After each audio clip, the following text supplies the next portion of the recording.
Good morning. Andy here, just doing my morning walk. I've just had my ears lowered, as you can see, and my beard trimmed, which, nice little treat for myself that is actually. So quite nice. Go and see my mate Joe. He does that for me. If you look him up, he is in the Old Town, which is where I'm right now. It's quite cool. So what do I want to talk about today? Planning.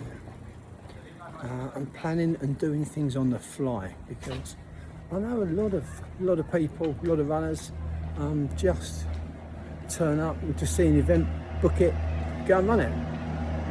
Which absolutely all right. Excuse me, there's a grass cutter just going past. Oh mate, come on, you need to get going.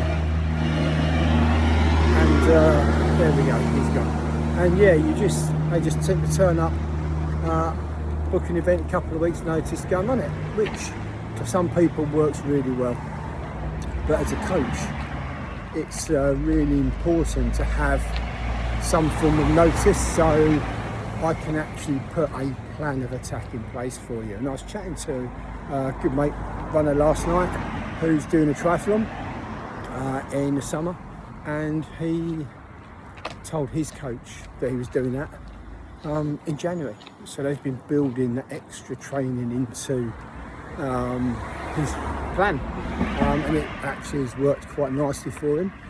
He's managed to keep some of his base speed, even though he's doing a tri, and he's going to do very well, I think. And then he's going to jump back into running once he's itched that scratch. I've got another client, Mike, who he did his first Hyrox sim a couple of weeks ago now. Again, did very, very well. And Hyrox, if you don't know, is hybrid training, so it's a lot of strength and a lot of running. And he did very well. Unfortunately, he did a bit too well, which is really annoying. But he's a natural athlete. But what we've been doing with Mike though is getting him strong for running, and because of that crossed over quite nicely with his Hyrox, and so he was actually able to go. And I think he would have come 7th in his first one if he'd actually got into a proper Hyrox. So that's good to see, and it's good to see that his training is also going so well. And yeah, that's good. But he hadn't planned that in, but he'd been doing the groundwork already with marathon training, so his engine was there and his strength work was there. So what am I trying to say? I'm trying to say, if you are thinking about doing something in the future, plan for it early, plan it in. Don't just do things on the fly, because if you plan something in, you can actually